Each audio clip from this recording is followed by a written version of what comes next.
Hello, this is Riley Smith with MakeGood Creative Network. I would like to share with you some, I was gonna say horrible mistakes. They weren't horrible.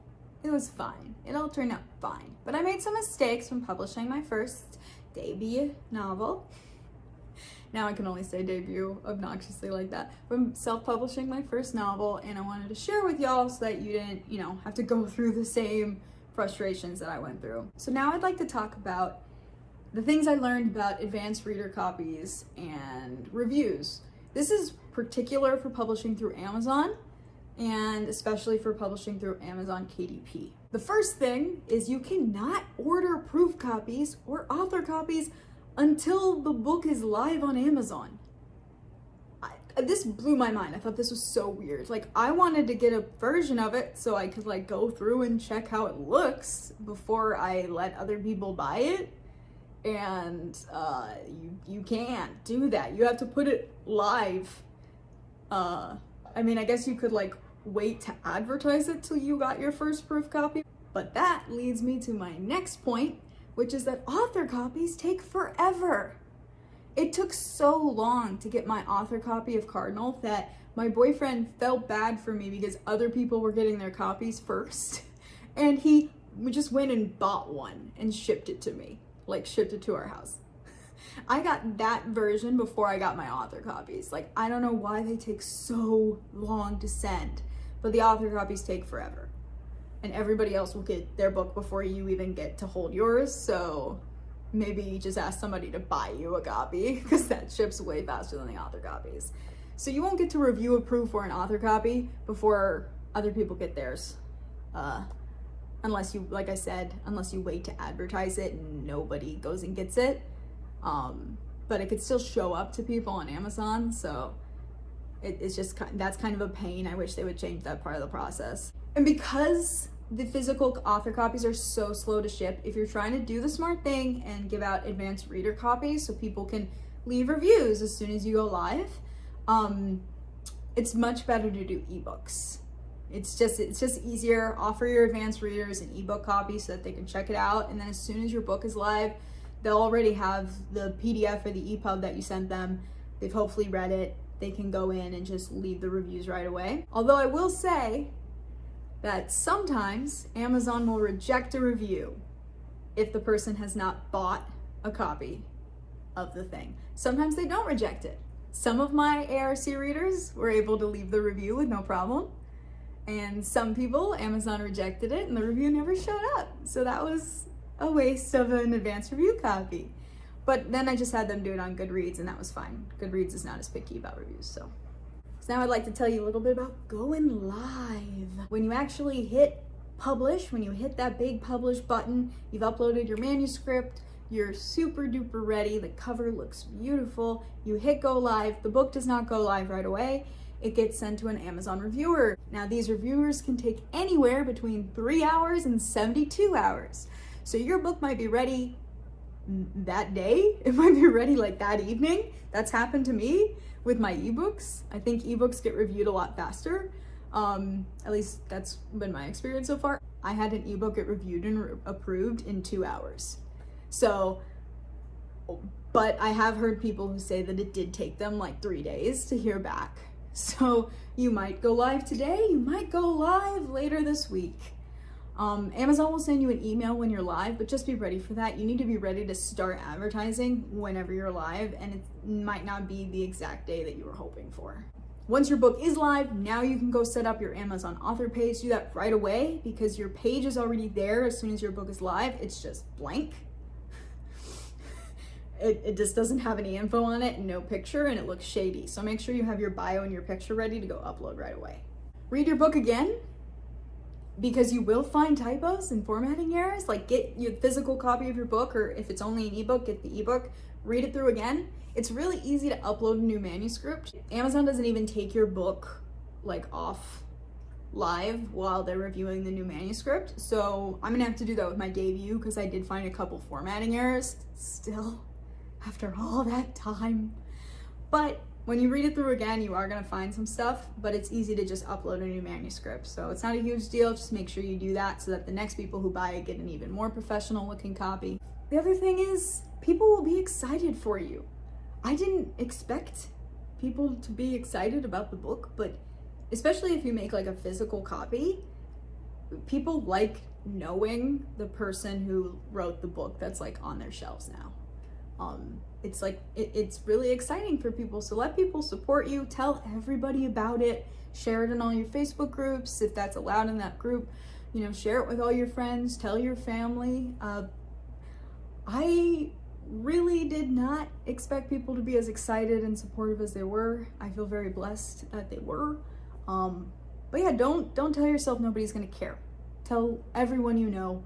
Maybe some people won't care, but for the most part, people are gonna be excited. You wrote a book, that's amazing.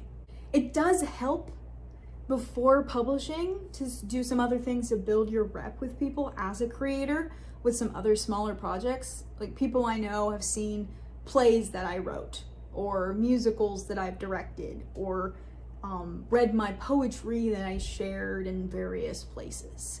So starting with other smaller projects before you jump into publishing a novel can help you build rep and build that audience. And then later people will be even more supportive when you do publish the book.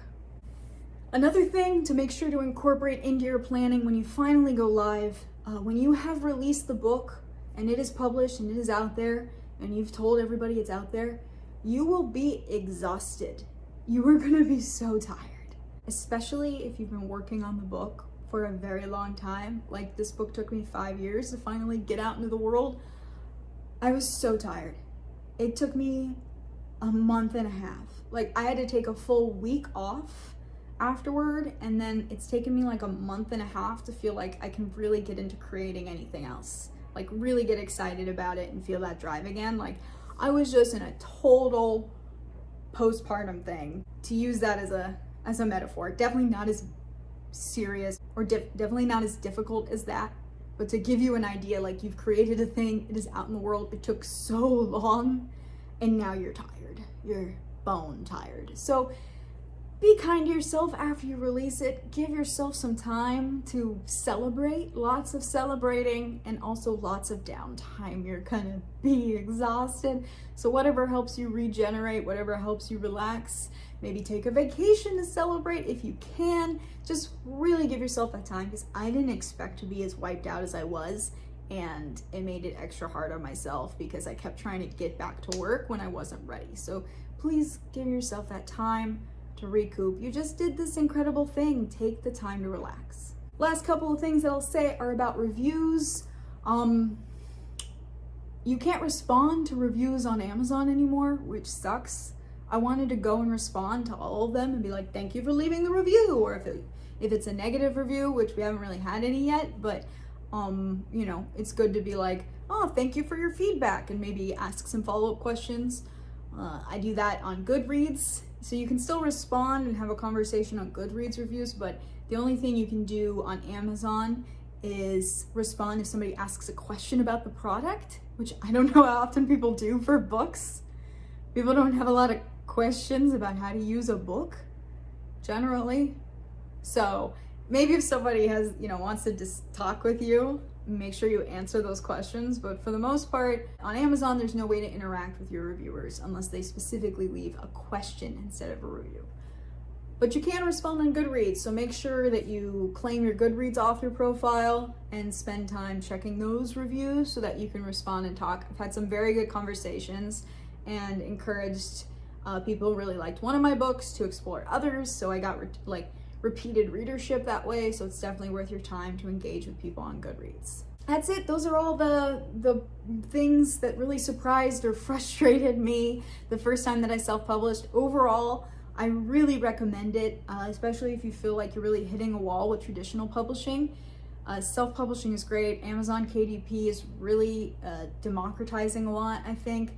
A lot of things about Amazon are absolutely horrible, but I do think that Amazon KDP has really opened up publishing and communication for a lot of people like me who can't afford to drop several $1,000s on hiring a physical publisher. The nice thing about Amazon KDP is that there's no expenditure up front except what you put into your cover and the manuscript, which of course is a lot of time.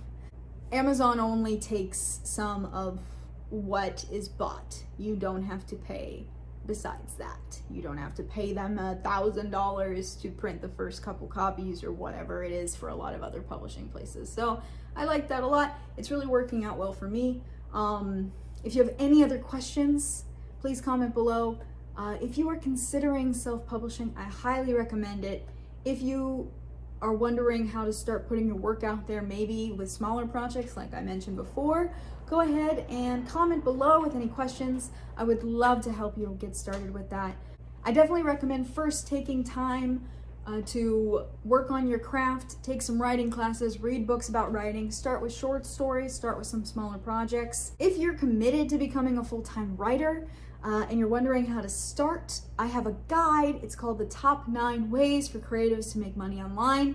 This has the best ways for you to start work as a self-employed freelancer, and it's all the ways that I make money as a full-time writer. That's what I do. It's the only thing I do. So I am a self-employed freelance writer and author.